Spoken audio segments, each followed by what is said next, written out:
I'm like, fuck Pornhub slow. There must be a lot of people on. Did I really run out of it? I saw it all. Sir, you have seen every single video. Oh. And some of them I can't unsee. Hey everybody, welcome to episode 38 of It's Just Bodybuilding. Of course, Dusty Hanshaw and myself, Ron Partlow. And on today's show, from the UK, we've got a Nabba Mr. Universe on the show, Josh Maley, on It's Just Bodybuilding.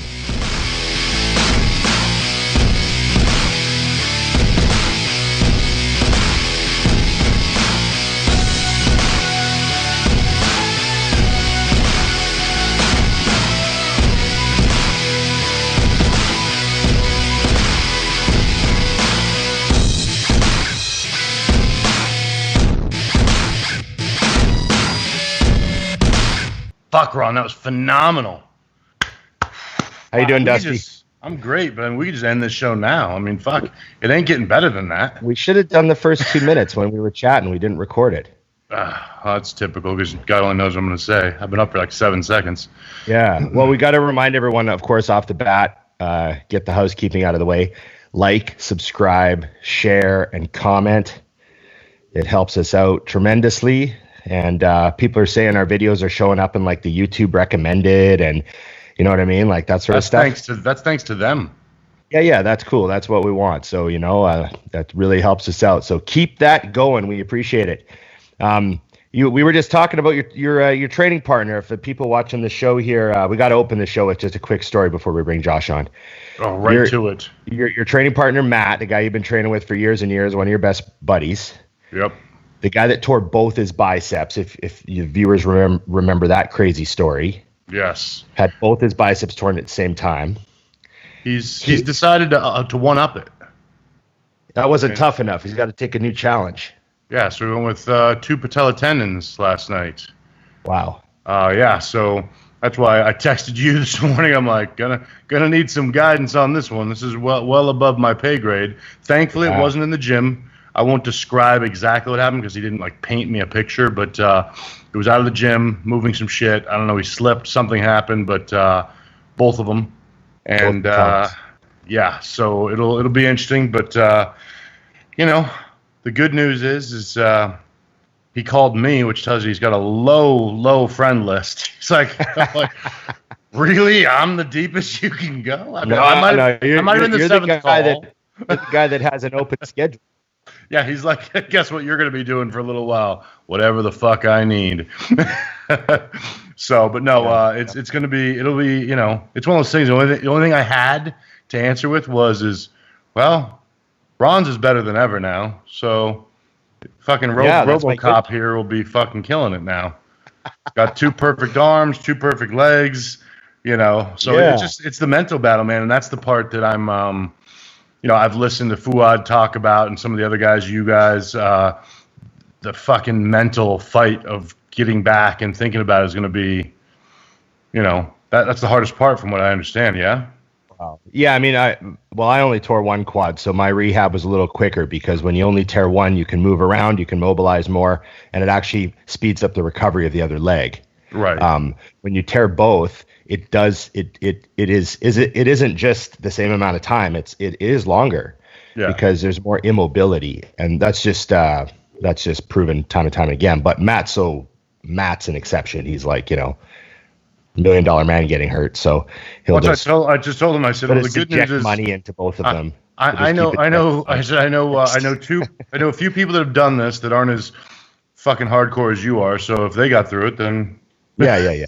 So we're just gonna send a brother with a double injury, best wishes, I guess, from the crew. Absolutely, and of course now I have to be on a schedule.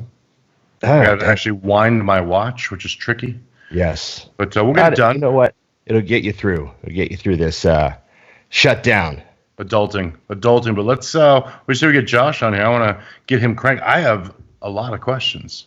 Okay, I do too. Let's bring on Josh from the UK. Big man, Josh Maley. Thank you so much, guys. Absolute pleasure to be here, really.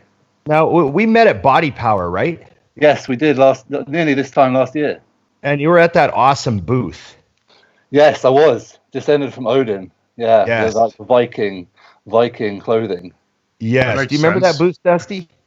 Well, I don't, so you guys have to break it down for me and everyone else. They had a big like Viking ship there and stuff. It was cool. You know what I mean? It's like the Norseman sort of thing. And he's standing there. How tall are you? 6'7"? 6'6". 6'6". He's standing there with the big beard and the long hair, and he's just jacked. And I was like, that's perfect branding. Good work.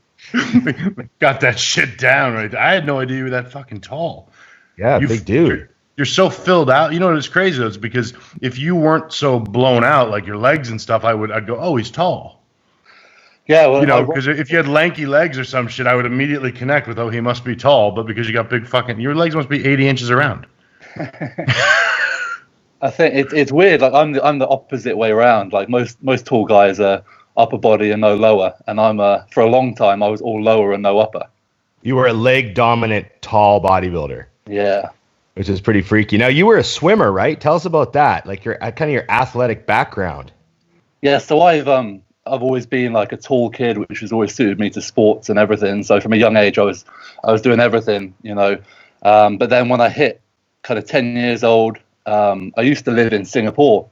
So we moved back to this country, which is really cold, and I did a lot of running, and I didn't want to do that anymore. So I started swimming, and then did that for just under 10 years, and finished at, I got to kind of Commonwealth Games trials, Olympic trials, but never any further. And then I was just like, I'm done with this. This is hard work. I want to change. And bodybuilding was there. Well, the gym was there. I didn't know about bodybuilding at the time, but Right. It was just the gym. yeah. So what was the spark to, what did you enjoy about training at first? You said it wasn't about bodybuilding. You just wanted to lift some weights and not have to do endurance work for a while.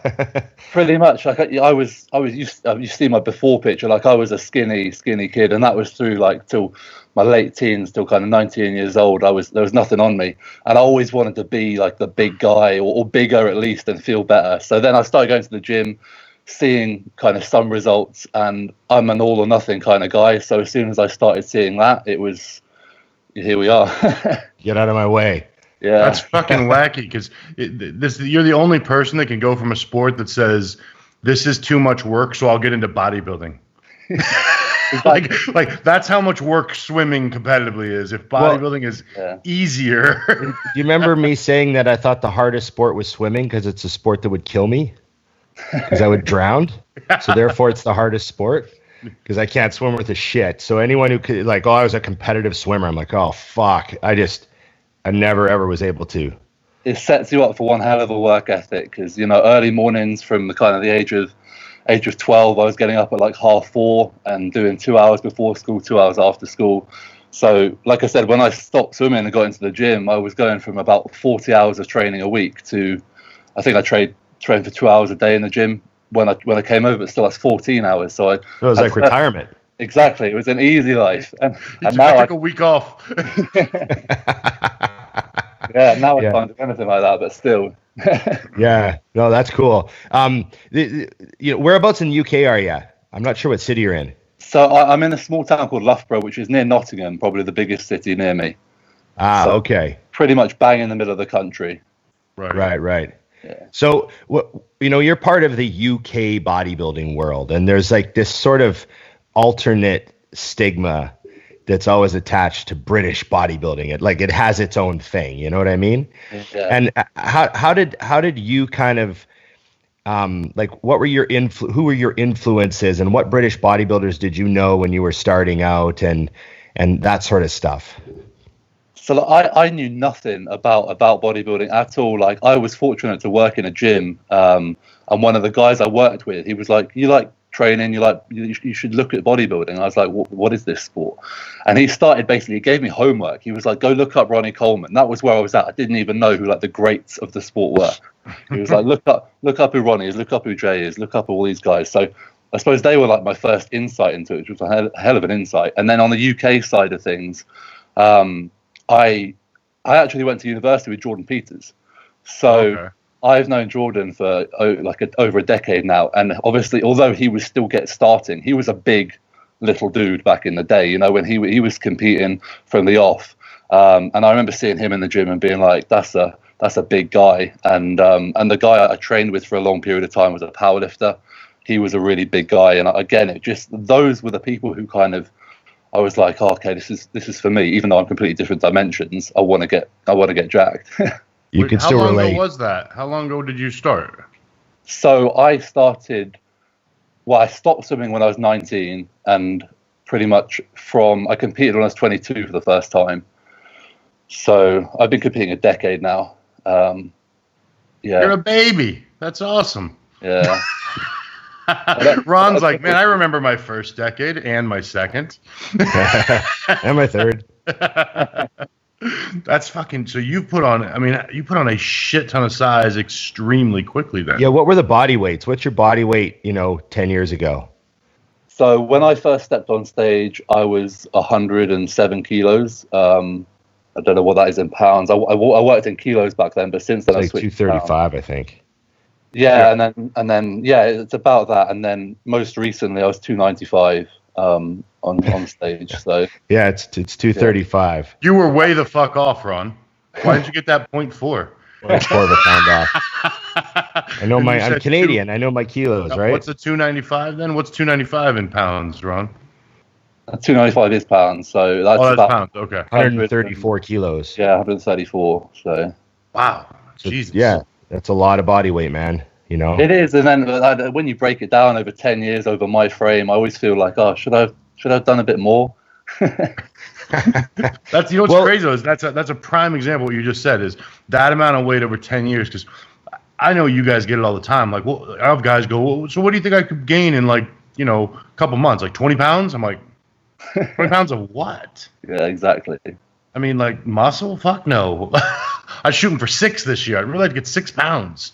That's awesome. 6 is big, especially and the longer you go, the harder it gets. So. Yeah, I mean, fuck. So you put on 60 pounds then? Yeah. Well, it's almost 30 kilos, and plus, I'm sure there was condition improvement too on those body weights. Yeah, well, I mean, to be fair, one thing I was grateful for was I got in pretty good shape from my first show, so I kind of had a good expectation of what to build on. Because you see guys these days in their first show, they're kind of a little bit soft, but then in their head, that's shredded on stage. And then they never push for more because of that. Whereas I got quite good shape, and I managed to then just keep beating it a little bit. What do you think about all the stuff that people are always saying? I'm 6 foot ½ inch, so because I'm over the 6 foot mark, I've always considered myself a tall bodybuilder. Yeah. Obviously not up in your end of the clouds, but so I always had people say stuff to me like, oh, you're a big guy, so it's going to take longer, and it's going to be harder to hold mass when you diet, and I understand where they were coming from, but I always tried to write that off and go, no, it's bullshit. I just have to be as good as everyone else. I have to be better than everyone else. I can't use excuses and stuff, because that's the mindset of competing. But looking back now, I'm not sure if maybe there is some truth to it. What do you think? I mean, it's always going to take more time for a taller guy because, for me to put on, well, if I put on 5 pounds, you might not even notice it on my frame. Right. Where if 5'4" puts on 5 pounds, then they're going to know about it. And I think, muscle really goes on at the same rate, no matter what height you are. So it's just how it looks. I think when I started out, I had no clue that bodybuilders were short. I thought they were all kind of my height. So I'm looking at these guys and I'm thinking, yeah, I can definitely look like that. It's completely realistic, which almost kind of helped. That naivety was just like a blessing in disguise because I didn't have any limiting sort of beliefs. I just went in there. I thought I'm going to grow and it will be great. I guess that's kind of what I meant. That's kind of what I meant when I said like I didn't want to let that stuff into my head because Arnold was my inspiration and he was kind of my height, so I never had a second thought about it. Yeah, no, I just kind of just went with it, really. I think I didn't give it any thought. I think I've always been one as well who's liked sort of a bit of negative feedback. So I know when I was a really skinny swimmer and people were like, you're going to do bodybuilding? Like, you haven't got the frame for it. And I was like, oh, we'll find out. Let me give it a go. And now people are like, you're so lucky. You've got the frame for it, man. And I'm like, you would not have said that 10 years ago. What do you think if we want to kind of get into the training here, most of the questions that I got for you were all training related, by the way. Okay, cool. which, it's funny. Sometimes, we get questions for people and it's like, all one thing or another, but people really wanted to know how you train. Let me just pull them up here. I have some on how you still have hair, actually. Oh. Literally the very first question, how the fuck does he still have hair? So much hair. I think I'm just a bit of an anomaly on that one. I've got extremely good genetics. My dad's in his 80s and he's still got a full head of hair. So right. I can abuse this body as much as I want, and I think it's going to hang around. It's going nowhere. I actually have a question here. If has anyone ever told you to shave your beard for contest? No, never. And that's a good thing because I would have told them to fuck off. But I love it. You got one, Dusty? I have hundreds. Yeah, it's funny. That was one. Has he ever been told to shave his beard? Of those, and that's a perfect question. I've heard people say that though, like, oh, you should shave your beard. It looks dirty with the tan in it and stuff. But you've got that long beard. It's different than having like stubble on your face.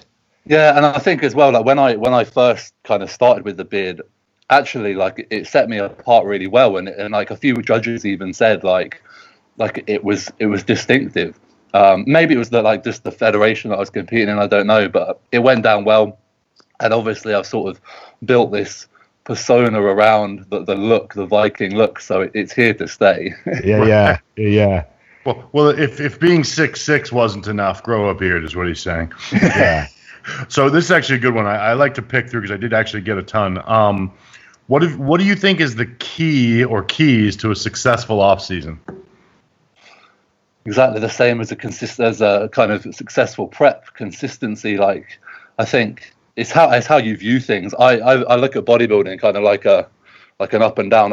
It never ends. There's no like one season and then we stop then and we do something else. Mm-hmm. It fluctuates. So straight out of prep, it's just building things up and being consistent, not overdoing anything. That's one thing I suppose I've learned from the past is like pushing, force feeding. To an extent is needed, but for me, it gets to a point and it's just not going anywhere. So it's finding that balancing point. I used to be someone who used to just want to progress everything in off season, progress food, progress training. Even if my weight was going up, body weight, I'd still be like more food. Right. Whereas realistically, I think there's a sort of a tipping point where the weight is coming on nicely and you don't need to push just for the sake of pushing. Mm-hmm. But like with anything, bodybuilding is the ultimate consistency game. It's if you're easily bored, find another sport. Right. No, I think that's awesome because one thing that I laugh about is anytime you shared that you watch the show, you're doing your cardio on the bike, watching the show. It's like and Ron and I always say the same thing. I used to tell people, if you ever want to kill me, just follow me today so that tomorrow you know exactly where I'm going to be, what time I'm going to be there. It should be very easy to kill. Yeah. I mean, when I used to work in a gym, like the guys there, they were like, you're just like, I'd never take clients between like 11 and 2 because like that was like my training window to get ready for training to train. And, they'd know, they'd be like, oh, it's Thursday, Josh will be training legs. It's and that's been the case until this lockdown. I pretty much train legs every Thursday for 10 years. Right. So. Yeah, I've always said that you can tell who the really hardcore people are because the rest of the gym can set their watch by them. Like that guy's in the squat rack at 7 p.m. on Wednesday, like every fucking week. It's crazy, And it's and I was that guy. I think we all were. I'm sure all the gyms Dusty trains at, every single person knows his split.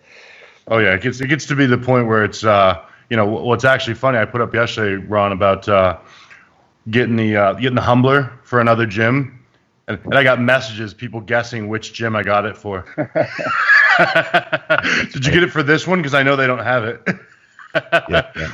I'm like, actually, it gets to the point where like if I'm going in my session and sometimes maybe someone will be on like a piece of equipment and they know I'm going to be using that at some point, and they'll like come over and they'll be like, I've got like 5 minutes left. I'm like, oh, I'm not there for like another 4 sets, and they're like, oh, Just wanted to check. Like, Yeah. I love No, that. so- That's awesome, though. You mentioned it's funny. Dusty and I are trying to make an effort to not talk about the lockdown, but you know, it's sort of when it comes around to training. I mean, what's your situation, dude? yeah, so I'm not one of the fortunate ones to have access to a gym or anything like that. I'm not involved with any gyms. I train at quite a few different ones. I also live in an apartment, which means that I can't get too much stuff. However, I've got enough. I've got a bar. I've got up to 160 kilos of plates, which is like 3.5 plates a side. And I'm just praying I don't go through the floor pretty much every session. So it's real back to basic stuff. It's barbell and body weight. However, it's been a really cool challenge. Like, I'm not someone. For the first couple of days, I was a bit put out. I was like, oh man, this is so weird. But, you know, we love the sport. And I think no matter what situation you're put in, you'll find a way around it. And again, I've created a structure, I created a routine. And, you know, I'm at the point now where every single session is just as hard as the gym. It just hasn't got the load, and it hasn't got the sort of progressive overload element in there as much, which is a shame, but I'm trying not to dwell on it. What's your timeline look like over there? Well, we're getting some news on the 7th, which is Thursday, about what's going to happen moving forward. Potentially things are going to start opening up in a couple of weeks, but I think the gyms have probably got another 4 or 5 if we're lucky. So yeah, it's a long haul. Who would have thought it, at the beginning of the year? Just fucking nuts. You know, every time I talk about it, I just think like 30 years of training. I never thought that every gym on the planet closed. Yeah. Like, technically, you know, like Yeah. pretty much every gym on the planet closed. Like, who would have thought that would ever be a thing? Like, crazy times, you know. And then it's sort of like, I mean, the entire bodybuilding industry just stopped. That also just boggles my mind. Yeah, and, it's so strange.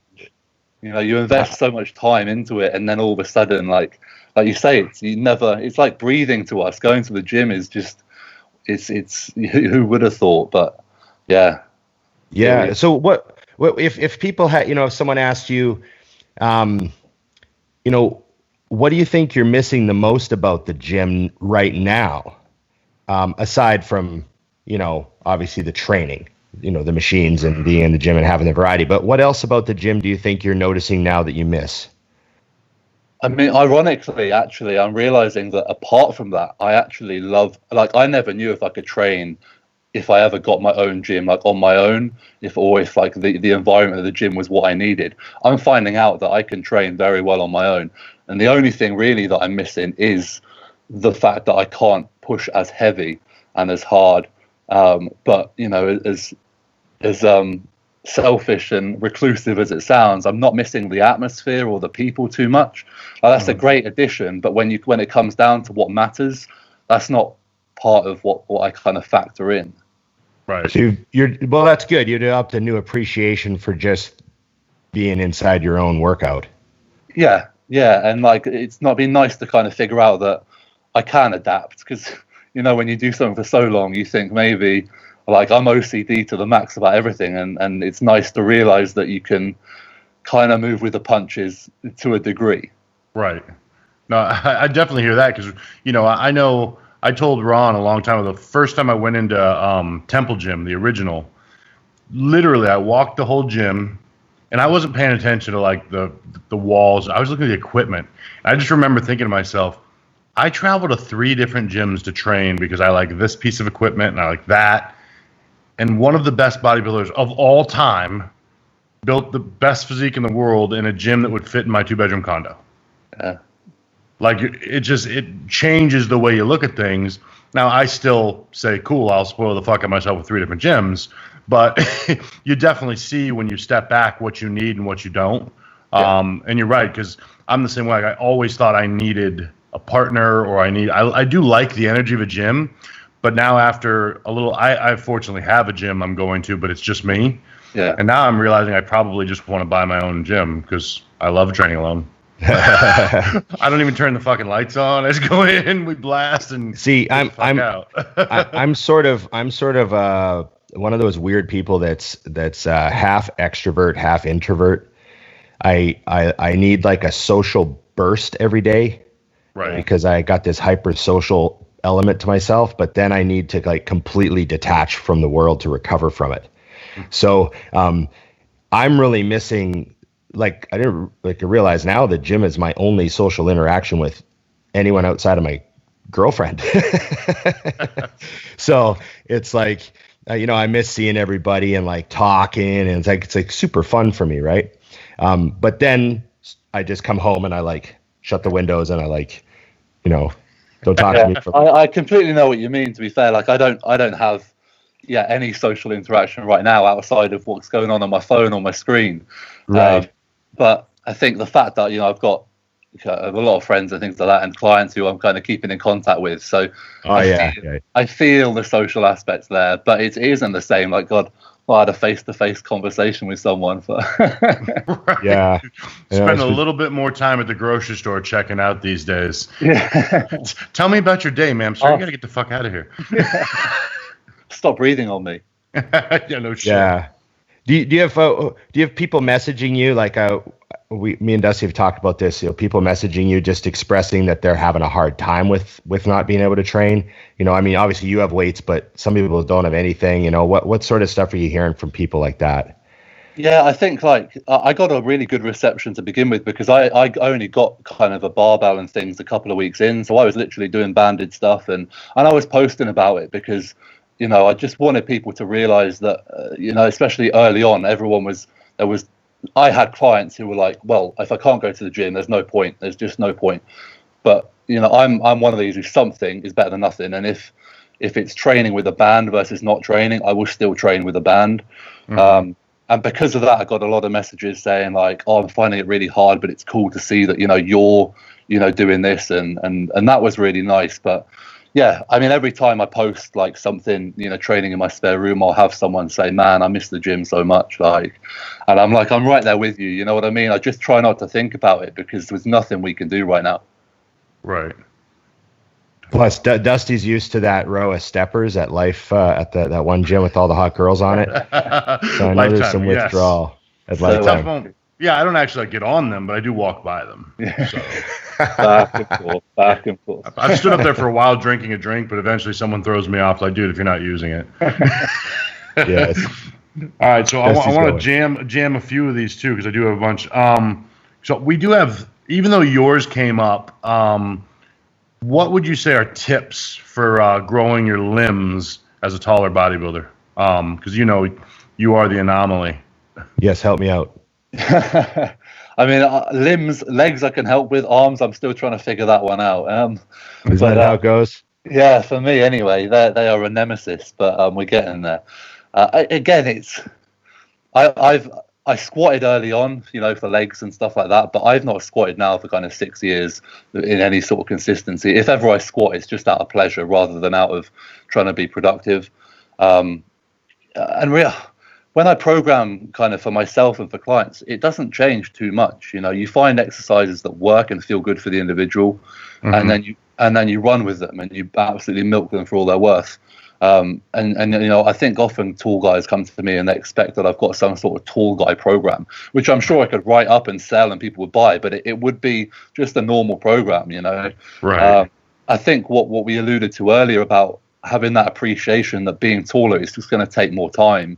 And you're just going to need to be that little bit more patient with things.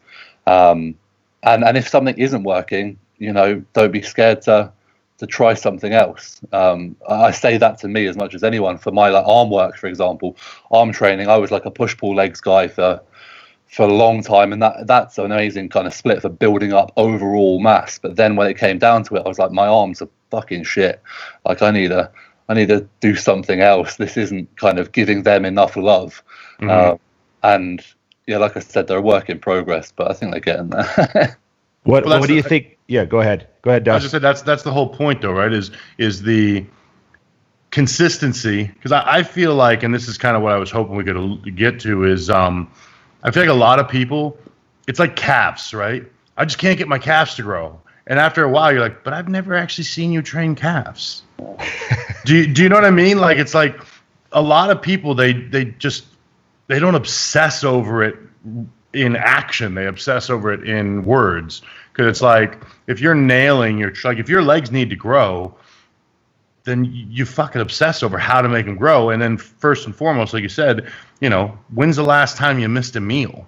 Yeah. You know what I mean? Because I always feel like that's the thing that we kick back to when I get questions on my Q&A is people will be like, how do I grow this? And I'll literally message them back and be like, what'd you eat for meal 3 on Tuesday? Yeah. If you don't know that fucking answer, then don't worry about what you're doing in the gym. Because I can tell you what I ate on Tuesday for sure. Because it's the same thing I eat today and tomorrow. And you know what I mean? Like, I think that shit gets missed, particularly when you're chasing something like as a tall guy. Because I hear it all the time. And like I said in the beginning of this, I had no fucking idea you were 6'6". I just saw you were a fucking monster. And I'm like, my brain goes, oh, he's a big dude, 5'10", 6 foot. Yeah. Because you're just filled out. I mean, you're like Tony Freeman legs. Jesus. What sort of training volume do you prescribe to? Like, are you sort of a lower volume rest pause type guy, or do you pound more sets? I'm more progressive overload than anything. Like, I suppose underpin it. But right. Then you had to give it a label. Yeah, like that would be the meat and potatoes part of it, and then everything else out of that kind of is more focused on specifics. So in terms of volume, for myself, like coming from swimming, my volume tolerance was huge. So when I started out training, I could do everything every day, all the time, and just recover and be fine. Obviously, as I got stronger, as I got bigger, I needed to get more recovery in. So kind of now I'm at a lot more of a kind of balanced point with things. But I always try. One thing that's changed probably over the last 4 years is focusing on actually getting the most out of what you do rather than just doing more, because anyone can do like another 3 sets. You're just exercising, you're not training. You're moving weight, whereas every kind of program I set up, it depends on the individual and their sort of mindset. If they can attack something, then we can get away with probably a fairly small amount of work, because I know they're going to give it 100%. Whereas if someone else is a little bit, I don't know, more of a pussy, then they might need a little bit more volume to accrue the same sort of overall effort, so to speak. So for me, that's where my training's changed, is I just make sure that what I do is worth doing, and I have a reason for it. Do you know what I mean? If someone asks, why are you doing that there? I could say, and that's important, rather than just being like, nah, someone else is doing it, so I thought I'd do it. Right. What have you found to be things that you've done? Like you said, your arms are a work in progress. What do you think has helped?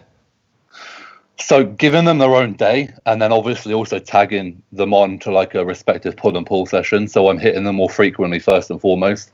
But also just it's funny, I've just gone on about progressive overload, and now I'm going to completely throw that out the window and say arms is completely the opposite for me. I think the more control, the more tension I have, the more I can actually put and place and feel, and the more damage I can do. Particularly when it comes to biceps, I need to be in a locked in position to get them really working.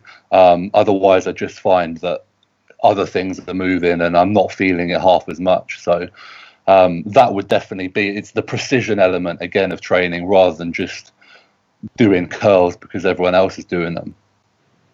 I feel like in my post-competition years, since I, stopped competing, I feel like I've figured out some stuff for my arms that I wish I would have known. I wish I would have admitted to when I was younger. Like how I think for me, with my structure and the length of my limbs, cables, I do almost my entire tricep workout on cables. Yeah. Like a huge portion of the time. They're just amazing for constant tension and all. You can turn and just like you can change the strength curve and you can do all types of things.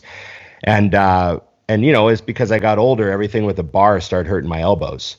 Yeah. And I'm like, I've worn my fucking joints out with the bar, just from so just stuff like that, And then, Dusty has like Teflon elbows, so he still does 225 pound skull crushers. So, but you're right though. It's very, I think you nailed it, is making sure what's moving weight. You know, and I feel that way with almost everything, but like it's funny because I literally have the same conversation with people. Like, okay, this is the way you build, but not biceps. They're their own fucking thing. Like, you know, like I'm over there doing curls with like 40s, and I'm so locked in, and there's a 116-pound kid next to me doing the 50s. There's like, what the fuck? we did a really funny video at Mutant. They filmed an arm workout of Dusty, and then when they edited it, they put heavy metal behind all the tricep sets and like relaxing, like, what is it, like elevator music when you would do the bicep sets? Because you were saying you're like, triceps I train really heavy and biceps I train light. Yeah. And it was just funny. The video came out really good. It's basically exactly how it works. But that also makes it hard for me because I like training fucking heavy. Mm-hmm. So like I have to literally have a different gear in my brain for bicep training to enjoy it, you know, because I need them. So it's like, that's why I tend to break it up. Like I'll do some boring bicep stuff. And I'm like, we should go put a shit ton of weight on a bar and see what I can do with it for triceps. And then I wander back over to do this. But I love hearing that because I think that that's what people are afraid of is trying, like, don't be afraid to throw out the fucking window the rules of what you think works on everything else. Because if your biceps suck, then those rules aren't working. Yeah.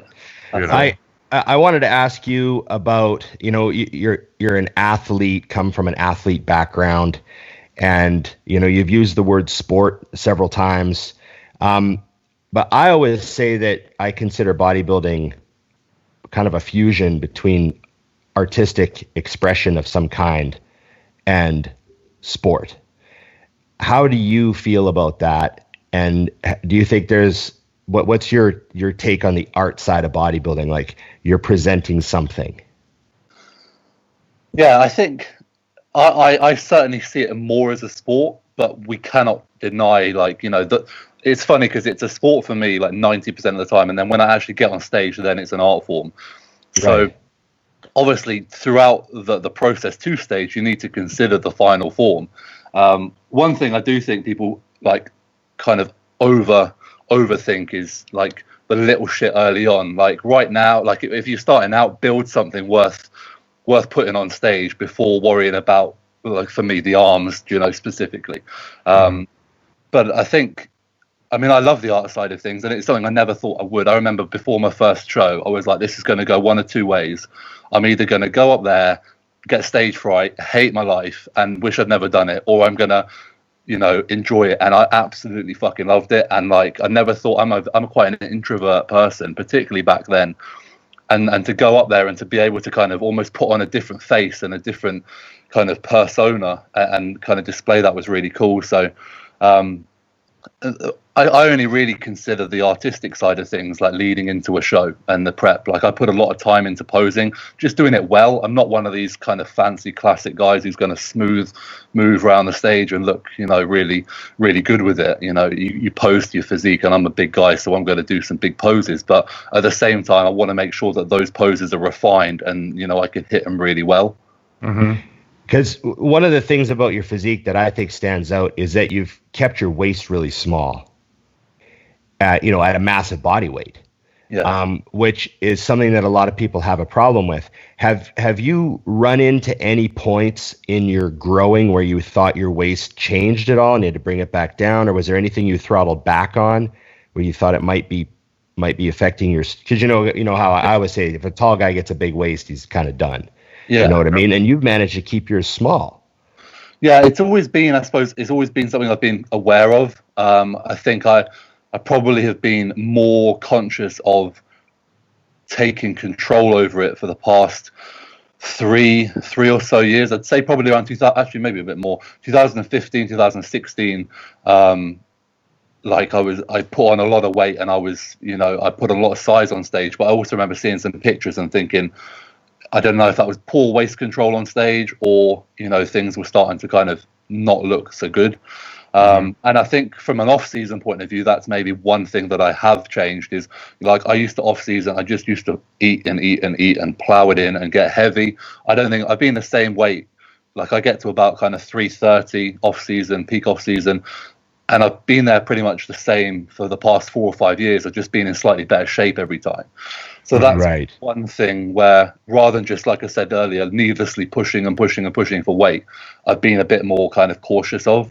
And I do, like, I say I practice vacuums. I mean, my attempt at a vacuum is feeble, but I'm aware of the muscles involved to try and at least, like, help. You know, I do vacuums every day. Right. But yeah, so it's definitely not something that's just happened. And I you know, I always, like, you know, as a big guy, it's harder to put on tissue. The bigger your waist gets, the more tissue you need to put on. So, you know, it's finding that balancing point. And, you know, some of my shots are made 10 times better because of the taper that I've got. What do you do for abs? Because it's one thing, like, it's funny. So I messaged Josh and I'm like, hey, send me a picture so I just wanted a great shot and I was too lazy to go through his picture. So he sends me a picture. I load it, put up my question, and I text it back. I'm like, that's fucking retarded. Like, I didn't even look at it until I got it done. But you have a shit ton of detail in your midsection. Like, what do you do for abs? Because that's something I think also when you have abs, obliques, serratus, all that shit, it just gives you so much to look at. I feel like that's something that gets overlooked, particularly by guys who are chasing size, because we're all about the deadlifts, the squats, and it's abs and etching and detail kind of goes down the line. I mean, what do you do with that? Because if you tell me it's genetic, I'm hanging up. Go ahead. I mean, like, first of all, like, for a lot of big guys, like you say, if they are chasing size, sometimes when they come to the stage, they're still chasing size. And I don't think they always, you're an exception, Dusty, your condition's insane. So this is, like, not including you, but, like, they don't necessarily push the body fat to the point where they could potentially see that detail. Because I've always been tall, I've never had that issue where I felt anything about my weight, because I've never really had anything to compare to. I've not had, you know, someone else to be like, oh man, like, he's my size and my weight, I need to be bigger. Like, I just wanted to, every prep I go in and I want to lose my face, I want to lose my skin, and I want to just die. And that always helps to get the best details out. When it comes to direct ab training, off season, I do it on my rest days, maybe 15 minutes, nothing crazy at all. But on prep, I'll do it after every cardio session in the morning. So I'm doing, again, a 15-minute sort of circuit of sit-ups, leg raises, planks, and I go from there. And maybe sometimes I'll start with like 2 rounds, then I'll go 3 rounds, 4 rounds. Everything I do on prep tends to be progressive in some way. So I do a lot of ab work. And then obviously posing, like I try and pose from kind of 10 weeks out, you know, 2-3 times a week, and again increase the frequency of that through the prep. Yeah, I knew it had to be something, because I mean, you know, yeah, your conditioning is nuts, but I mean, take a look at that picture I posted up, Ron. I mean, you have it now. I'm like, yeah. Fuck. Like, I do think it gives you a lot to look at. You know what I mean? And I think a lot of guys don't see that. Or if you genetically have flat abs, it's one of those things where it's like, because you kind of have a dead zone in your physique where there's nothing going on, you know what I mean? Yeah, if a tall guy's not peeled, it's a lot of real estate to not have detail on. Right. You know what I mean? There's a lot of canvas without paint on it there if there's no detail, no fibers moved. I always tell clients in bodybuilders, I say, you know, the judges have to look at everyone. They have to, but it's who does their eye kind of want to keep going back to? Yeah. And that's why conditioning and that shit is so crazy, because, you know, as you stated, everyone wants to hold. I think there's 2 types of people. The guy who is so obsessed with the scale that he never gets in shape, and then someone like myself who I could never prep myself because I would emaciate. There's no way in hell I would take a cheat meal or a high day ever, because I'd be like, I'd get a little harder. Yeah. I'd get a little harder. You'd wind up 220. Dude, you're 211 pounds. You need to knock that shit off. What's your split with regards to like frequency and stuff? You said you had an arm day, but I had 2 people ask how many times a week you train legs.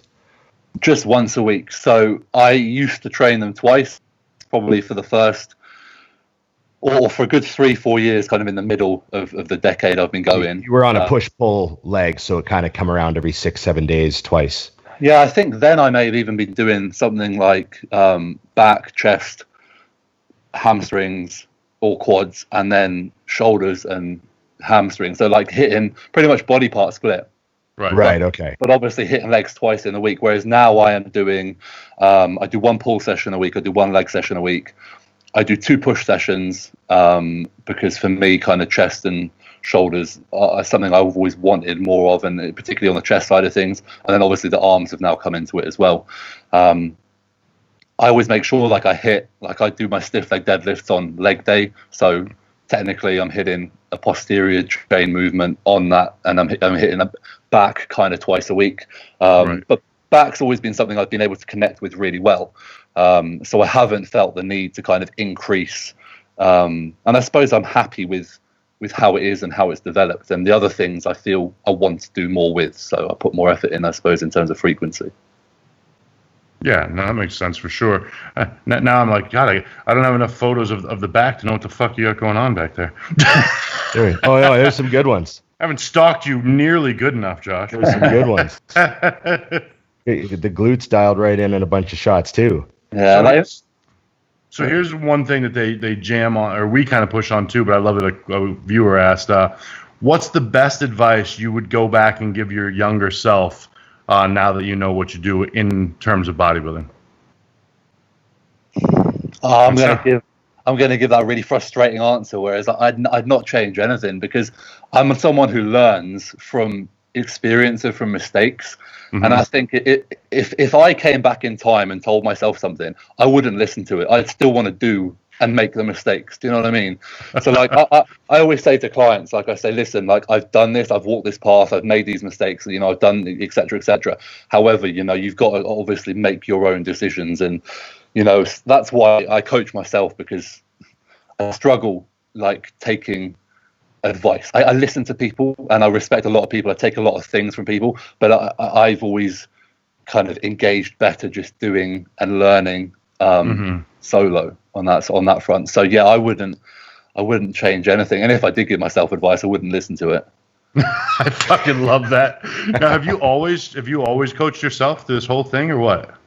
The first, so I competed in 2010 and 2012, and those first shows I had someone with me helping me with that, and they taught me the ropes. Like they were just, he's a local guy, really good bodybuilder in his own right, but like old school approach, hard fucking work, and that was the best start, to be honest, because like I didn't want, like I said, it got me in shape, and it got me in shape in the hardest way possible. You know, hours of cardio, you know, no cheats, no refeeds, you know, limited carbs. So to have that suffering early on is a really, like, it was a really kind of, like, I hated him at the time, but it was a blessing, because now, you know, I prepped since 2000. Again, I took a break 2012 to 2014, and that's when I started prepping myself. And since then, you know, every prep has been easier. We all know that it's never easy, but, you know, I'm not doing 2 hours of cardio a day. I'm not eating kind of 50 grams of carbs a day. I'm getting away with more, and I'm still bringing what I need to. Right. I had a couple people ask, and I was curious. I thought about it. How many times have people told you or asked you or suggested that you get involved in the movies? Oh my God. It's honestly, I was walking the other day, and some guy I didn't even know, he was like, oh, I just started chatting. He was like, what do you do? I was like, oh, I'm a bodybuilder. He was like, you're going to get into films? I was like, no, like, but it is like, I say, if someone came up to me and was like, here's a 6-figure kind of check, do this TV show, do this film, I'll be like, yeah, sure, why not? I'll say, yeah, but I'm not going to go out of my way to do it. I love bodybuilding. I love the lifestyle. I love the routine. I don't really want anyone or anything to take me out of that. And I'm not like a massively extroverted human being who wants to kind of go out and, you know, really push those boundaries. I think there'll come a point maybe in a few years where it's one of those kind of bucket list things that would probably be cool to try. But it's they ask a lot though, Ron. Like, honestly, like, I get that question so much. You just yeah. I mean, you just have such a unique, like, you know, there's not many guys your size walking around that also have the look, you know, like. Yeah. Like, you know, there's guys that look like Dusty. I mean, no one wants them in a movie. Well, you fell out of a fucking tree. It's not good. It's not good, man. No one has ever asked me if I want to do a movie. Are you married up or anything? What's your situation? I'm in a relationship. Yeah, I'm happy. Well, happily in a relationship, but unfortunately, this whole lockdown is putting distance between us. So it's another one. We don't live together, and we're a few hours apart in the country. So yeah, it's a bit tricky. Oh, damn. So what are the rules regarding that? Like, is it like illegal, or can you get a fine if you go visit her, or is it? Yeah, you can get a fine, and I think at the moment it's kind of outside of your local vicinity. It's like, is it essential travel? And I mean, I'd argue it was essential travel, but I'm not sure the police are going to see it the same way. So I think for both of our sort of, we're both morally quite kind of high strung, and I think we both felt it was the better thing to try for as long as possible. I'm hoping on Thursday our Prime Minister says something positive, because yeah, it's getting a bit much now. Yeah, I was gonna say I can make it a very easy essential situation. Have you ever seen her pissed off? I don't want to do this shit, dude. This is essential that I get my ass over there. Yeah, no, I just wondered because one of the questions was what type of chicks go for him. All of them. There you go. I answered the girls that like Vikings. Yeah, it's a sort of niche thing. I think there's certain girls who just love bodybuilders. There's certain people who just got a thing for Viking looking men. Well, you got that TV show helping you out, right? Oh, big time! Like that peak, like just as I was like hitting my peak. He's like, yeah. That's awesome. Yeah. I remember a few girls used to message me and be like, "Oh, like you look like the lead character Ragnar," and I was like, "That's a massive compliment because he's like a model." And I was like, "This is working for me. This is working." Again, something that's never happened to me, Ron, ever. Right. Yes. This falls under the categories of messages Dusty does not receive. Yeah, ever. But I also don't get this one. So, Josh, what is your weapon of choice when the Viking needs to actually become a Viking? It's got to be a big fuck off double-edged like axe. Yes, like the one we got Johnny. Yeah, hold on. Hold on, he's got one. Oh man, honestly, I fucking love that he goes, "Hold on, okay. I got you." I'll show you guys something. That's the one. Look at there we go. See, send it over. It's got an edge on it too. You could chop down a tree with this motherfucker. Yeah. Okay. Another Viking. That's awesome. Yeah, no, I got a friend of mine who made it for me. Yeah. So it's on my to-do list. At some point, I'm gonna get like some obscene weapon and just have it to take photos with more than anything, and go around and do like a Comic-Con or something, dressed as a Viking with a big old axe. You don't really have to dress as a Viking. I think you're kind of already there. You probably show them a T-shirt and they'd get it. Yeah, you're fine. Yeah, tank top and an axe. I think people would go Viking. Got it. Yeah. you could get off the boat with jeans and chucks on. And it's a new age Viking. We know exactly what he is. Bring in it. Holy shit. Here's one. Supercar or luxury SUV? Probably the SUV. I'm not big on my cars, but just to think, I don't think I'm fitting in many supercars. Right. So you're like me. You go practical. I've got like quite a nice, just like an Audi A6, like a saloon car, and it's just something comfy that I can just put it on cruise control, get where I need to go. It looks good enough, you know what I mean? It's not overly flashy, but it does the job. Yeah. That would be my immediate thought is how do you fit in things? Because when I get on an airplane, the very first thing I think of is, thank fucking God I'm 5'10". Because being wide sucks, but being tall would really fucking suck. Being tall is worse. And you have both. Yeah. So, what the hell is that like, dude? I mean, when you get on an airplane, how everyone hates you, number one. Oh. They don't want to sit next to you. So, obviously, no one likes to sit, like, on an airplane. When before they take off, people are, like, first on the plane. I'm like, what are you doing? You're just going to sit in a small seat for, like, half an hour while everyone else comes on. So I always leave it to the end. And, I'll walk on the plane. There'll be the odd seat spare. I'll walk down the aisle. The people next to these seats are like, shit, is it me? Coughing. They're like praying I'm not going to sit next to them. But this one time, so I did body power in India a couple of years ago now, and on the flight home, I sat next to an Indian gentleman. And as soon as I sat down, he called over the steward, and he started. I had my headphones in, but I didn't have the music playing because I wanted to know what he was saying. And he was going, "Oh, I can't sit here. This is unreasonable. You can't expect me to sit next to this guy. Like, you know, I can't." And I was like, "We had the extra leg room." I was like, "Chill out, mate. It's all right." But anyway, he kicked off a fuss. They brought on ground staff. They were like trying to figure this out. The plane was completely full. He couldn't move. And in the end, like another passenger said, like, "Oh, like I'll switch with him." So they moved there. And then when it calmed down, like I just asked the steward over and I took my headphones out and I said, I heard everything. And, you know, he was pretty rude and I don't think he dealt with that very well. And I said, I know he's sit just behind me. And like, I really want to punch him. Like, I'm quite a calm guy, but I really want to punch him. And anyway, this steward then like literally ran off to the front of the plane. The head steward came to me, was like, "Can you come with me?" And I was like, "Okay." He was like, "Have you got your bag?" I was like, "Yeah." Took me, first class upgrade. Oh shit! I was living the dream. Emirates flight, first class. I'd never experienced anything like it. Oh, they ruined you. You can never fly again now. Yeah, exactly. That's the problem. That's what happens. That's why he said that was years ago. He hasn't been on a plane since. Fuck yeah, I'm still saving up. British Airways lost all my food one year, so when I flew home from Body Power, they put us all in first class.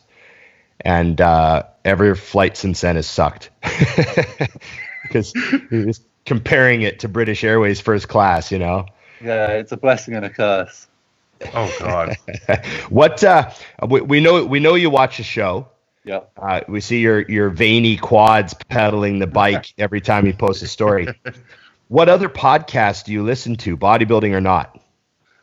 So it's mainly bodybuilding. Like I love the whole channel you guys are on. Like I listened to one with Scott the other day. I can't remember who he was talking to. Vices Radio, the whole network. Yeah. I listened to Fuad and Luke's Bodybuilding and Bollocks. That's just crazy content. I can't say that's really. I don't learn much there, but I certainly enjoy it. Is that still bodybuilding? Yeah, exactly. It's sprinkled in. It's sprinkled in. It's like how MTV stopped playing music. Yeah. The Bullocks and what is it? B&B. Yeah. Bodybuilding Bullocks. It's so funny. Everyone just calls it Luke and Fuad. Yeah. I'm not sure if they actually discuss bodybuilding on that particular show anymore. I don't think so. They always start. They're like, "Oh, we've got like a ton of questions today," and then like 2 hours in, they'll be like, "We've not answered any questions." Luke's talking about his dog's butt. Yeah, exactly. And then there's a UK one that some of the guys here do, like James Hollingshead and a couple of others, called the UK Pro Muscle Podcast. Oh yeah, yep. Yeah, so they do I like that. Four-way, don't they? They got the 4-way screen sometimes. Yeah, it's the three of them normally, and then they try and get kind of guests on quite a bit. So that's one I really enjoy because I know all of those guys quite well. So it's just especially it's like with you two. Although I've met Ron once, but I've never met you, Dusty. Like I feel like I know you guys because I watch the podcast so much. I'm like, just gonna have an evening with the boys. You know what I mean? Yeah. That's exactly what the goal was. We weren't trying to save anybody. Yeah. Oh, it'd have to start with me if we were doing that. So fuck. Trying to influence the world, just sort of, trying to have who doesn't sort of envy what Rogan did, right? I mean, like the coolest idea ever. And, it's so funny to think of what that show started as. I've been watching Rogan since he started. If you go back and watch like episode 1 on YouTube, it's like, holy shit. And now he's got more pull than CNN. It's like just bizarre. Everyone wants to be on that show now. Yeah. And the whole premise was just having a conversation, funny that, No, but that's it though. It's the content though. Like, so for me, like I love listening to you guys because you get guests on or whatever, or you just talk, answer questions. And I'm there so often just going like, yeah, that's like that's what I think. And it's just sometimes really nice to have that kind of connection and to know that what if it's a training idea or a nutrition thing, it's like it's cool. So many times I'm like, these guys are on my level, this is so good. And then to be asked on, I was like, this is really cool. I wanted to ask you one of my favorite questions. I've only asked a couple people, but I wanted to ask you if there was any moment in your life that you think has greatly influenced your bodybuilding work ethic and drive. We've heard a few awesome stories from people about actual moments they remember or reasons why they think they do this. What do you think? I mean, when it comes to drive and like work ethic, like when I swam, particularly when I swam when I was still at school, so from like the ages of like 10 to 16, I remember my coach so clearly now, like a guy called Tony. And I remember one specific set where I was like, this is the hardest thing I've ever done. And I think still I've ever done. And I also remember thinking, but I did it. Like, it's that moment of realization that you can push yourself fucking hard and, you know, you're not going to die. You're going to wish you were dead, but you're not going to die. So like, I go back to that quite a lot in terms of just how hard, you know, you can push yourself. In terms of like a defining moment in bodybuilding, nothing kind of jumps out at me. Like I said, I remember so vividly how much I enjoyed my first show and how I really felt like I belonged on stage, even though if you looked at the pictures, you know, and if I saw someone looking like me now, I'd be like, they got a long road if they want to make a go of this bodybuilding. Like, you know what I mean? Like, I wouldn't blame them if they called it a day, because I did not look like a bodybuilder. I looked like, you know, a slightly jacked up swimmer. So, you know, the fact that I just loved it, and, you know, I'm someone who is all or nothing, and it's a passion like beyond everything. So moments aren't there necessarily, but just the constant. I'm always reminded how much I love this. Just little things, do you know what I mean? Like, so often. What about that first show? Do you remember, like you said, you vividly remember it? Was it the process of like lining up backstage, getting ready to go on? Like, was it the moment being, or was it just the whole idea of it? What was so amazing to you? I mean, the whole experience was something else. It's probably like I had, I think, probably about 10 friends come and watch that. I'm not sure I've had 10 friends come and watch a show since. Like, so I remember it was a pretty big deal, but I also remember the sheer rush of adrenaline on stage. And I still get that now, like, be it a guest pose, be it whatever, like that high, euphoric high, you get out on stage. And this is why I post so much, because my mind just goes blank. Like, it's autopilot, and like my heart's going, my mind's racing. And then you come into the room and you see the lights and you see the judges and you see the people, but by which point, hopefully you've hit that front relax and you've created an impression. Right. So I always just remember that, and like I'm constantly reminded of how much I enjoy it. I think although I didn't look like a bodybuilder, I did the classic class as it was back then, and I came third out of, I think, like 8 guys. So that was obviously like not only did I really enjoy being on stage more, but there was also a little bit of kind of external gratification to kind of push me on as well. Mm-hmm. That's awesome. I think that's a big thing you nailed, because a lot of guys, I don't know if you've gotten this, but I get, and Ron, I'm sure you have too, is I get messages and people say, will you look at my pictures and tell me if I should try bodybuilding? And I'm like, what? If you need to ask me, then what? Like, nobody came up to me and said, hey, you should get into bodybuilding. Like, I have the wrong frame in every possible way to do this. It was just something I wanted to do. And then once I got into it, I was like, I'm going to do this, the end, you know, and literally had people laugh. So I loved hearing that, you know, you're like, I didn't look like a bodybuilder, I look like a swimmer. Because I think when people look at you, they look at Ron, they look at me, the assumption is, oh, you've always looked some level of that.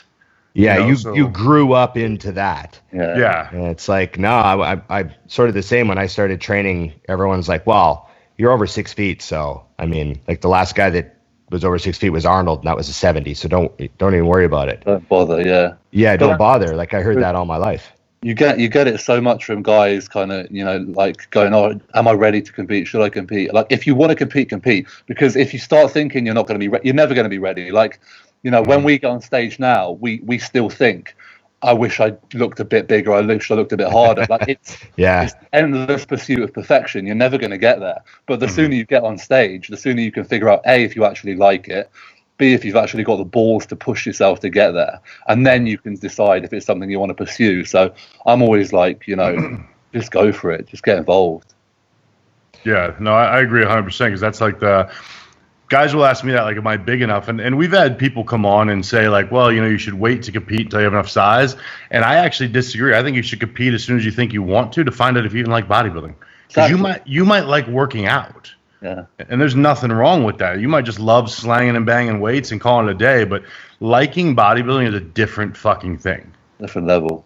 I mean, I love training, but I really fucking love bodybuilding. Like, when I have a prep Chris will tell you, I've had a couple preps that were just so smooth, and I was just shredding, and he would literally call me and be like, don't worry. And I'm like, what do you mean? He goes, I know you're worried that you're not suffering. Yeah. Because it's a mind fuck. You're like, you're looking at the pictures, they look fine, but your brain, you're like, I must be fat. Yeah, this doesn't suck at all. Like, what's going on? You know, 4 weeks out and you still feel good, and you're like, I look good, but I don't feel like death, and I think this is wrong. Like, something needs to. Yeah, if you do enough shows, you'll get one of those. Yeah, and I hate those.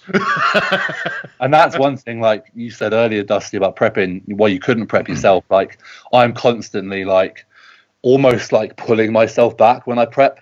Because I know, like, the potential to just drive myself into the ground is there, and I need to stick to what I know. Like, so I just take it all back as if I was like addressing a client. I'd be like, right, here are this week's changes, do them, forget about everything else, and I'll see you next week. Yeah.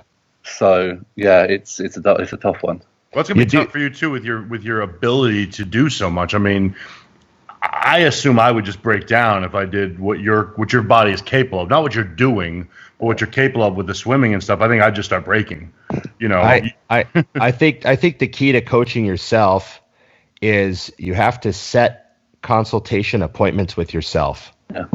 Because if you start adjusting, like when emotionally, when you start adjusting constantly, like every single day you're adjusting stuff, that it just it's chaos. You have to be like, okay, I'm not gonna worry about anything that happens until Wednesday morning. Yeah, that's like my next appointment. I'll check in with myself. I'll be like, right, today is Josh's check-in, and we'll go through everything, have a look. What's my weight?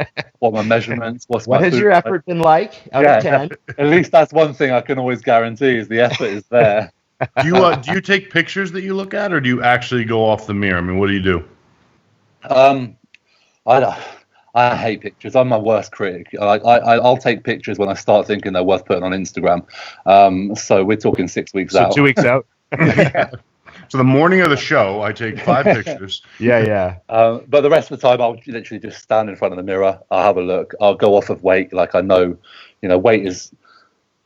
It's something we can track, but it's obviously not the be all and end all. Right. But it's also like, it's having the faith. Like, I've done it enough now that. I know sometimes I might not get a drop, but I also know that I give 100%. So, sometimes it is just sticking to your guns and being like, it's going to come, just stick with it. I'm also someone who tends to do like a 16-week prep, and the first 10 weeks, like, I'll change my diet and my cardio, but my body just won't change. And then 6 weeks, I'll go from like, I'm ready. I'm just like that. I'm good. Right. So, right. Again, like, I look at the mirror, but I try not to take too much notice, just because I know from experience that it's not always the most reliable for me. That might be why you should prep yourself, because I think I would worry if I worked with you. If I was prepping someone and we weren't changing for fucking like 2 months, I'd be like, did I forget how to prep someone? Like, what the fuck is going on here? Yeah. Because you have especially in the beginning. I mean, I'm expecting some pretty blatant milestones for the first 6 weeks. You know what I mean? Yeah, don't hire me. It's not going to work. My body does some weird shit. Like, I when I used to go like work in the gym as a PT, I'd get in there, and like people would know I was prepping, and then it would be one day they'd be like, "What the hell happened? You're ready?" I'm like, "Yeah, just that thing happened." And, it happens when that thing that thing where I prep for a while and then my body decides to actually appreciate and do something about it. Yeah, I've seen that many times. You show up to have a look at somebody, and all of a sudden they're a different human. Yeah. I'm like, what the fuck? Yeah. So it's been great having you on, man. You gave us over an hour of your time, which is really appreciated, dude. I've got a lot of time at the moment. But before we go, just one more question, kind of related to everything that's going on right now. What sort of message would you give to everyone out there who's maybe having like a hard time with this? Anything that you could tell them? I think it's just from a bodybuilding point of view, and like, you know, I'm not a life coach, I'm not a fucking guru, so I'll talk from bodybuilding. You know, we have two options right now. We have the option of, you know, feel sorry for yourselves, do nothing, or do everything you can. You know, we still have full control over what we can put in our mouths, you know, the effort we put into whatever training we have available. Like I said, I did the first couple of weeks just with bands. You know, if you can start to create that mindset of positivity in the shittest of times, just imagine how amazing and how strong you're going to be when we can get back in the gym and you can put a full hardcore session together. So yeah, build that mindset now and reap the rewards in hopefully a few weeks' time. Nice. Well, I'll be back in the gym soon. It'll be our finest hour. Yes, exactly. My God, it'll feel good. Okay. Thanks a lot, my friend. No worries. Thank you so much, guys. We really hope to get over to Body Power next year like we should. Yes. And see you. Hopefully we're all getting on planes and doing our shit. Absolutely. Yeah, I really can't wait. So meet you properly, Dusty. No doubt. For sure. Now that we already know each other. I know, exactly. Yeah. Okay, thanks, buddy. Thank you so much. Thanks a lot, guys. Take care. Okay, cheers. Bye. Josh, cool guy. Yeah, I didn't even realize how long it had been. Yeah. I know when it's good when I'm like, oh, fuck, it's 12 o'clock. Okay. Yeah, we jammed for a while. Yeah, it's funny. When I went to let him go, you looked like you were like, it's early. Yeah, I didn't even realize. I actually tapped my phone. I'm like, oh. Yeah. No, I was like, That's oh, shit. why. We ate up this guy's morning. I should have known because I was starting to get hungry, so that makes sense. It's his late afternoon over there in the UK. Yeah. Yeah, and he stuck to our normal times. Scott texted me. He's like, what time are we on? I'm like, I don't bend for these people. Fuck that. No, it's very, very cool to see him again. And yeah, he was at this Descendant of Odin was the brand that he was at. I'm not sure if he's still, you know, with them or not, but they had this really cool booth that had like a Viking boat. And it was all like really, it was really cool. So I went and checked that out for a while, but that's where I met him. And we just jammed about bodybuilding and life. And I was like, oh, this dude's cool. And then he, you know, kept seeing him over the weekend. You know, once you meet somebody, you keep seeing him. You sort of feel like you're stalking him a little bit. Well, he's also 6'6", so. Yeah. So what's going on in Dusty's world? Man, it's things are cranking now. I've got the gym situation's good, eating's good. Things are just flowing at the moment. So I'm finally settled into off season again. I made some tweaks. I don't even remember if we talked about them, but I'm doing a couple shakes a day now. Doing the ISO a couple times a day. Because dude, I was having a hard time eating enough. Like I'm like, dude, I mean, I have not, you know this, I have not pushed for size in so long. And I don't know if I'm older or lazy as fuck or what, but like eating the amount of food I needed to eat was getting brutal. And Dante was like, dude, pull 2 meals, put in shakes, but nothing else. Like I'm not adding anything to them. I'm literally doing 3 scoops of the ISO, which I'm rotating flavors. Right now I'm back to caramel, chocolate caramel. Sorry, you guys need to know this. But I do 3 scoops. Which one do you got? What are you doing? Caramel, the salted caramel chocolate with some banana flavor ISO added is unfucking believable. If I'm doing 3 scoops, is that like a 2-to-1 ratio? 2 to 1. Because you know I actually have all of them. So 2 caramel, 1 banana. I think people would be a little bit fucking thrown off if they saw my cupboard because I actually accidental discovery. Yeah, what'd you do? Would you run out one day and you needed a little more protein? I blended a banana into a caramel shake at the gym one day, and I was like, holy fuck, this is awesome. And then one day we were out of bananas, so I used banana powder in there. It was the same. I was like, holy fuck, it's just as good. The fucking gem. He walked out living at that point. Oh my god. Yeah. Well, because the flavor is perfect, so it's exactly like putting a banana in. It's just awesome. Well, okay, cool sorry. So I do. That's good. No, don't be sorry for that. Sidebar you with my flavor emergency. Well, now I'm starting to think. I'm like, oh shit, I gotta try that. But no, so I do that twice a day, and what's happened is the meals after it, I'm starving. Yes. So I'm actually getting those calories in that I skipped in that meal and the next one. And the other thing is, just like Josh was talking about, my obsession is I really want to bring my waist down. Like, if I can bring my waist down, and I've never truthfully ever thought about it. So I have some big ass goals for what I think I can do to my waistline before I compete again. So I'd like to see it down a couple of inches. Yes. And I think it's completely feasible, especially in this way, because now, like, middle of the day, I can do vacuum training. Right. Which before I could pull my stomach but it wasn't moving. Yeah, 4 pounds of meat in you by meal three. Yeah, so it's been a huge thing, and dude, honestly, I forgot about how convenient it is to literally have a shake that you enjoy with just water. I literally put 3 scoops in just water and shake it, and I'm like, I sound like, it's funny because I'm telling a friend, I'm like, I know I sound like I'm advertising, but I'm telling you, don't buy any other protein. Water, shake, good to go, I promise. Because even when this whole time I'm eating, I always, make everything fucking crazy. I put other shit in, and so I never actually drank just a shake. So you're still getting your total carbs and fats out of your other meals, but it's almost just giving your digestive system a break on those 2 liquid meals with no carbs and there's no carbs and fats added to them, so they just go right through like water, and it's easy. I see the sense in that. I mean, that could definitely be a strategy. I mean, I say in last show that I always use 2 shakes a day my whole life, and maybe but then I would eat like off season when I was big and heavy, like my meals would be big. Yeah, but I'm smashing so I had a shake before this. The next meal that I eat is enormous. Yeah, but it doesn't even feel enormous because I knock it down. And the other thing is I like to train 3 empty. cups of pasta with 10 ounces of steak, like just fucking. Yeah. And you knock it down. So it's funny because the first time I ate, we started doing this. I was doing 3 shakes a day, and that worked like 2 days. I was like, Dante, I'm fucking starving. This ain't gonna work. So we brought it down to 2. But I finished what I had planned to eat. I was like, holy shit, I'm gonna eat more. So I went back in the kitchen, fucking threw some more food down. And I just saw like, how much can I eat? So I just ate until I don't eat to stuffed anymore. I eat till full. Yeah. And I mean, I was a good 300, 400 calories above what I had planned to eat in that meal. So I was like, okay, this is going to work, So it's been nice. Plus, I like to train on empty. So I drink a shake, and then an hour later, I'm in the gym. So it's perfect, That would almost completely negate any need for drinking any aminos or anything while you were training. If you just had 3 scoops of isolate an hour before you train, your bloodstream's full. Oh, it's jammed. Yeah, I'm really drinking the tiger's blood while I'm training just because I like it. That's the only flavor I got. No, man, it's I guess how many weeks has we closed the gym March 20th, so it's been like fuck.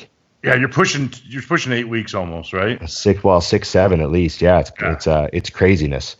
So it's just been, people ask me all the time, what's it like to train in there without anybody in there? And I think about it sometimes. Like sometimes during my workout, I actually think like, this is weird, Well, your gym is huge. That's the other thing. Yeah, it's funny. Like when you're training in, what are you, 17, 18,000 square feet? It's actually 14,000, but it's got a 30-foot ceiling. So it gives it that fucking massive feel, Oh, Dusty froze on me. Dusty is frozen. Dusty is frozen. Dusty is frozen. Dusty is frozen. I think I'm back. There, buddy? I'm back. I think a comet passed over Arizona and cut your Wi-Fi feed. Dicks. Yeah, I couldn't. Your gym alone would almost be eerie. So it's funny. So when my girlfriend goes in to train, she wears her headphones. Right. Because she just likes wearing her headphones. She's got her music on her phone and all that bullshit, right? Right. Don't blame her. But I'll walk in and it's silent in there, and she's working out over in the corner with her headphones on. That's too weird. You hear the cable moving? Yeah, you can hear the cable, cha-ching, cha-ching, and it's weird. And so when I go in to train, I turn the music on. Yep. Because if I have my headphones on and I take a headphone out or a headphone falls out and I hear that the room is silent, it's like weird. I need a noisy room. I like a noisy room. Yeah, it's not just the headphones. Yeah, no, I'm the same. I have my headphones. I still turn the music on in the gym right when I walk in. It's like music on, lights optional. So I've been training without headphones this whole time and just enjoying the fact that, I can train in a, blast of music type of situation. But, there's lots of little things like that, Oh, for sure. Yeah, there's definitely some things, but I have to admit one thing I do like is I'm fortunate here, and you actually have this as well. The gyms I train at, everyone in there is jamming. Like truthfully, I mean, yes, there's people that kind of do the normal, but I mean, when I walk into a gym at any hour, there are 5 or 6 men or women train whatever they're doing, but they're training their asses off. And I do like that steal of energy, that exchange that goes on. You know what I mean? Right. Even if you train at a like typical dead time, it's still people around. Yeah, I know what you mean. and they're moving. So that is a nice thing to have. So that's why I've had to factor in. The only thing that is cool now is I have control of the radio. So, you know, I just have fun with it. I spent some time in the '90s yesterday with rock music while I was training. Oh, damn. Yeah, we went there. I was like, today's a '90s day. We're training legs. So I could talk about music all day long, Dusty. I've gone down some rabbit holes with this whole thing. I talked about my Facebook album challenge a couple episodes ago. I've been watching. And anyway, so like that stuff just took me down some crazy paths, like some albums I hadn't heard in a while. I've been blasting stuff at the gym when I train. Like, fuck, I haven't heard this album since grade 10, and I put the whole album on. Just let it run. Yeah, and then the thing that I love is, obviously there's the hits that you keep hearing your whole life because they get played on the radio and they get played at the gym and they get played on this and that and at someone's house and blah, blah, blah. But it's like track 9 that was never a single and you haven't heard it since fucking high school. Yeah, but as soon as it came on, you felt that one again. And that one comes on, you're like, oh fuck, I forgot about this song. And it's like, I just love that shit. It takes me back to, because I'm the type of guy, I remember what fucking sweater I was having. I remember the hoodie that I was wearing when I squatted 4 plates the summer before grade 12. Well, you still have it. No, I had a red Gorilla Wear sweatshirt on the day I squatted 4 plates for the first time. I remember it. Just fucking crazy stuff. But all those memories come flooding back. So. Yeah, what was it? Oh, God. Yeah, so we had the other day, DMX came on in the gym, and Will goes to me, he goes, well, you got to do 5 more reps. Like right when it came on, and I literally looked at him, I go, you know what's crazy? This used to be my deadlift song. Like literally, because I had a little studio, and when it was time to hit my heavy set, every single week I'd walk over, put that song on. I'm like, this means deadlift. Let's go.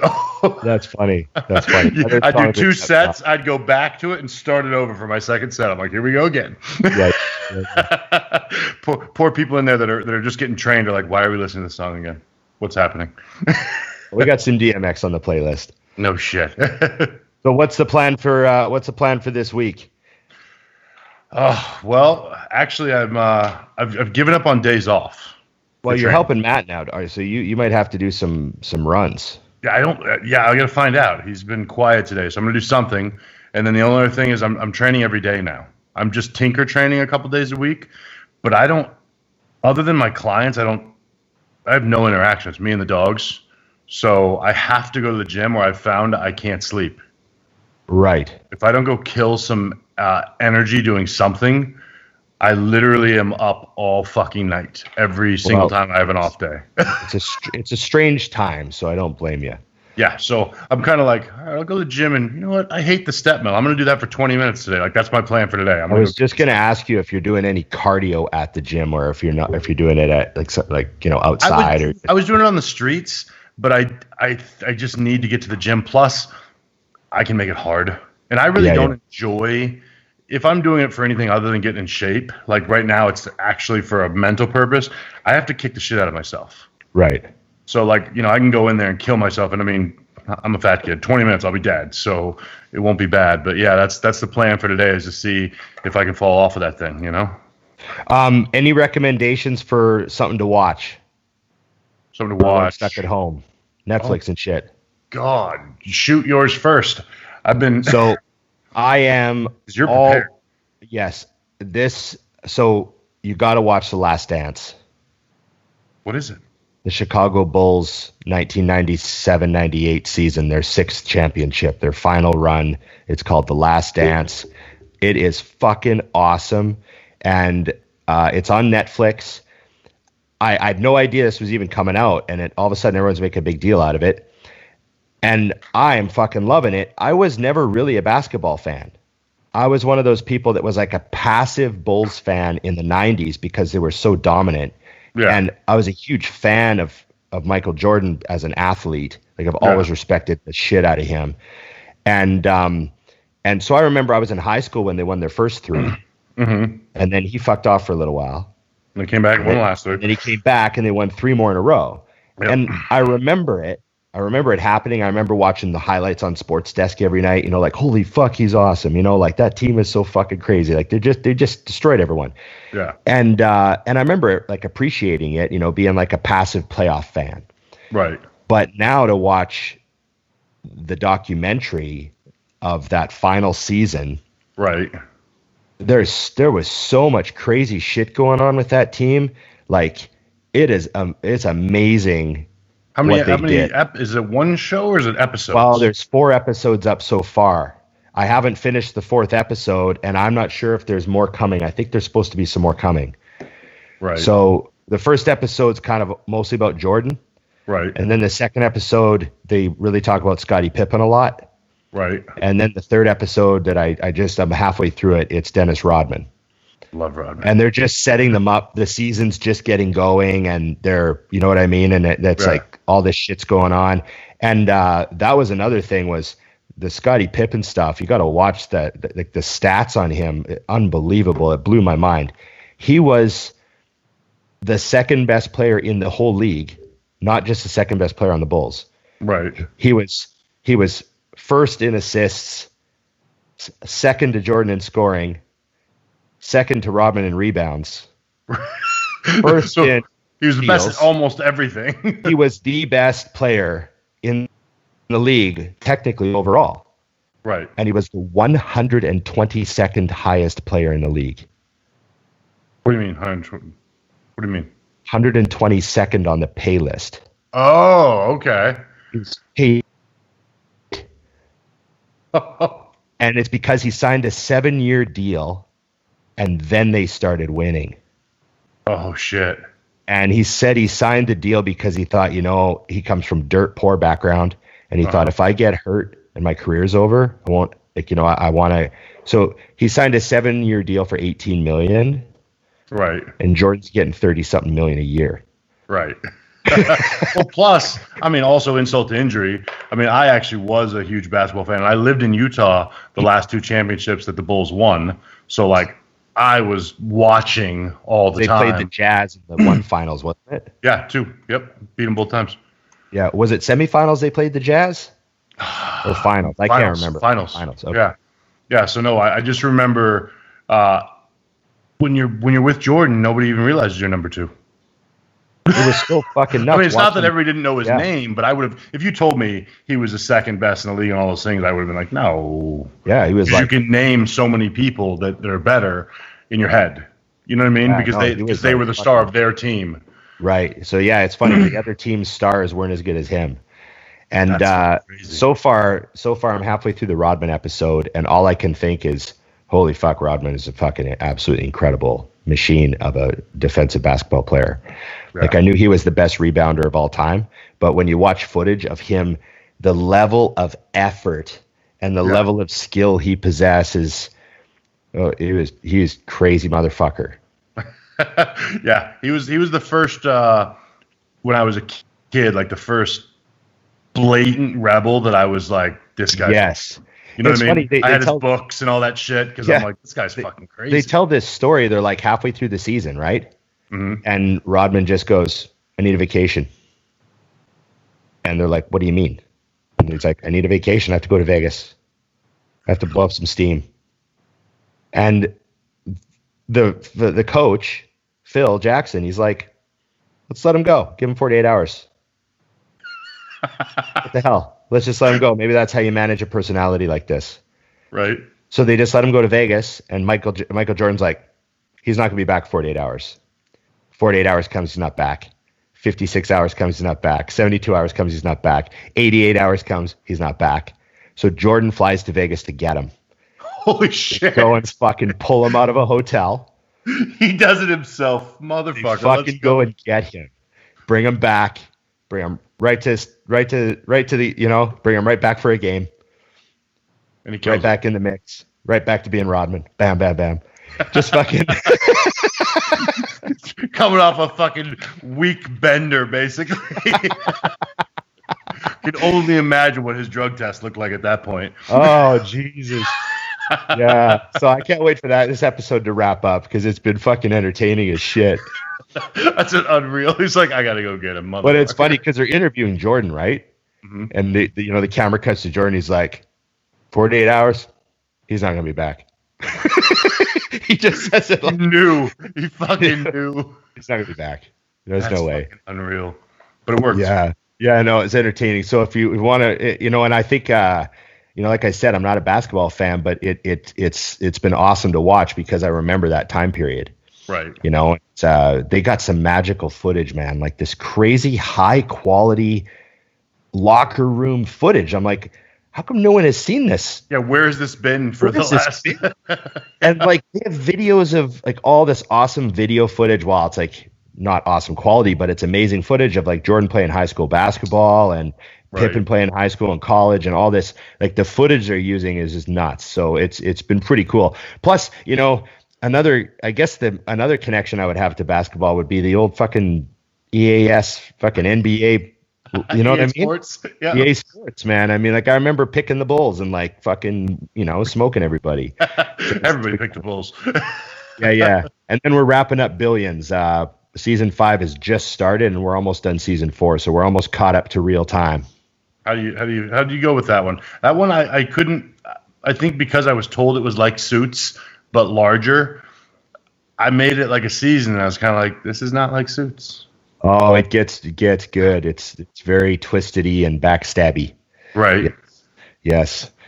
Hero, come back. And I did. I drifted away from it. I'm like, I have to admit, there's this thing about Billions that sometimes is distracting, but it's like they write the episode and then they purposely go back and they insert 3 references specifically targeting people my age.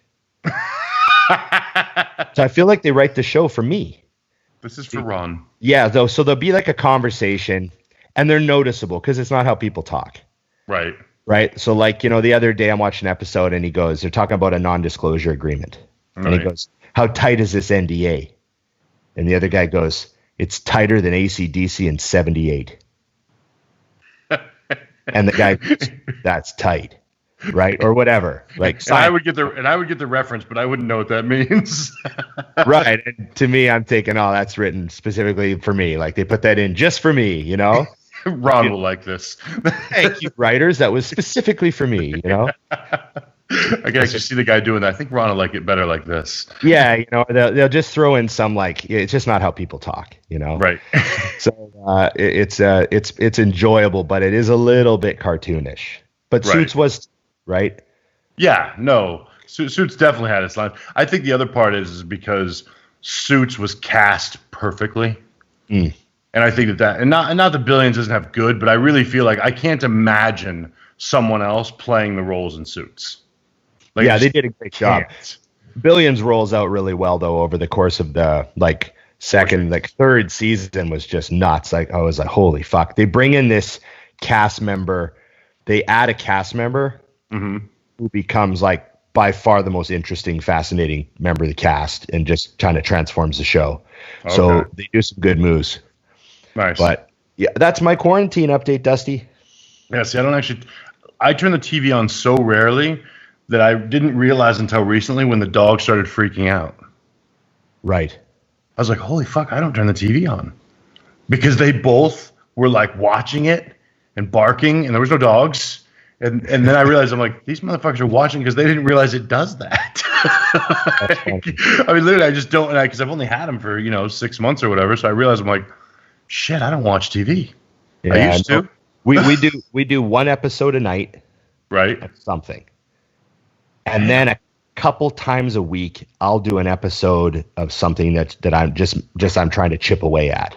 Yeah, see, I'm a bender. Like that's how I did Suits. That's how I did Sons. Right. Dexter. It's like, let's see how many days it will take to finish 6 seasons. Well, Saturday night, if the girlfriend and I, if we really want to party, we'll watch 2 episodes in a row. Holy shit. Oh yeah, we'll stay. The world's ready. Stay up late. You get wild with it. Get wild. We have a Diet Coke. Oh yeah, but we gotta fuck first, or else I'm too tired to make it through the 2 episodes. That doesn't wear you out more? No, you just bang early. You Okay. bang early. Bang early. Then you cook your meal. Then you hydrate, you replenish. You eat and you watch both episodes, because the only way you can get through 2 episodes is if you've already had sex. Because if I'm hoping to get some action and we're going to watch I got time for this second I don't have time for 2 episodes, because I know she turns into a pumpkin at about 11:30. Right? So I've got a window. It's done. You're like, this is not going to fucking happen. There's a dude right now sitting at home going, pumpkin. That does happen to me. Yeah. I used to joke about the sweatpant cutoff. Oh. If by 9 o'clock they tie their sweatpants up and they're kind of done for the night. If you don't make the sweatpant cutoff. If you see the double knot, you're done. You see the double knot over. That was a double knot. No. Traffic home from the gym was bad. Yeah, no. Oh, it's fucking classic. The things you learn when you live with your woman. Yes. It's all good, Dusty. Is that a wrap up? That's it, man. Until next week, and like we said, we have 4 more weeks in a row of scheduled guests. Yeah, I'm excited. I went on a bender one day and just started calling everybody, and everyone said yes. You see, so that's exactly what happened. People are going to wonder, why'd you get so many guests? Because we're used to asking 20 people and only having one say yes. And then all of a sudden, we had like 6 replies all at once for yeses. Dude, I was literally like going to because I got to the end where I'm like, I'm just going to ask him, then I'm going to ask the next guy for the next date. And I decided to stop because I was like, well, I might not be alive in 6 weeks. We got to slow this down. That's how we knew we were getting some action. The Sergio episode was great, by the way, before we go. Oh, man, the feedback was nuts. And you know what's crazy? I was so tired that day. I hung up. I was like, I don't know how that went. Because I was not really all there. It was past my window of my brain operating. Oh, and then it was night. Yeah, it was later in the day. It was late. And I remember I talked to a friend. I'm like, I told her, I don't think it was that good. And she's like, what do you mean? I'm like, I didn't feel like I was in, and I was like, and Sergio's awesome as always. I'm like, I don't know. And then, of course, I literally, Wednesday hits, and I didn't look at my emails or anything. And then 2 hours into it being loaded, I'm like, and it was awesome. Okay. Yeah, I had people say it was super fun. They're like, you guys were having a blast. I think that might be what it was. Is it was just because it was just conversation, so you didn't really feel like you really covered much. Yeah. We basically all sat down and had dinner without any food. Yeah. No, that's good, man. That's the fun part. I'm looking forward to next week and another great guest. Absolutely. I think the world will love this one. So I'm not going to say it. Can we give the people a hint? I'm not sure I have to look up who's next week. Let me just look up because I've got it all in here. Oh, damn. I sent the picture of it yesterday, right? Can we, I don't know. Just do it. Just say it. Is it a guru? Oh, is it? Is that who I had lined up? I think it's the guru. We have a big time. We've got a big time guru for you next week. That's right. Yes, and this will be good because he's been killing it. So and I'm liking what he's doing during the. He might hate that word. He might hate that word. Yes. Well, that's why we have to use it. His quarantine content has been good. Yeah, that's tough to do, man. I mean, I actually have to admit that I've slowed down some of mine just because I'm like, I'm the only asshole training in the gym right now. Yeah, so I haven't been posting from the gym. You know what? I haven't been posting enough. I've been doing stories, but I haven't been posting enough. I've been sucking too. I actually got yelled at that recently. A friend of mine's like, dude, where are you? Yeah. You don't sleep. Why are you not working? I'm like, oh, fuck, okay. Yeah. But it's a weird time. Like, everything is so weird. But then you realize, meanwhile, I'm watching who we're talking about. They're coming on, and I'm appreciating what he's putting out. I'm like, oh, fuck, maybe I should do that. I'm too self-conscious of bullshit. Like I got to get out of the habit, and I have streaks where I'm good at it. But I think no one cares what I'm fucking eating right now. Why do I put a picture of that up? Like, I get that in my head, I'm like, why would I put it? Right. You know what I mean? It's just that grumpy old, sort of, right. Get back at it later, like that sort of thing. But I know it's not how it works, If it's macaroni and cheese and steak, always post it. Trust me. And I don't want to do that like fake photo where I'm being introspective, and then it says like during challenging times, we must find I can't do any of that shit. Yeah. Everybody knows we're not actually thinking that way, so it doesn't fucking matter. I'm like, fuck Pornhub slow. There must be a lot of people on. Did I really run out of it? I saw it all. Sir, you have seen every single video. Oh. And some of them I can't unsee. Just switch to red tube, dude. You'll be fine. There we go. Okay, All right. thanks, buddy. And remember, everybody, it's just bodybuilding.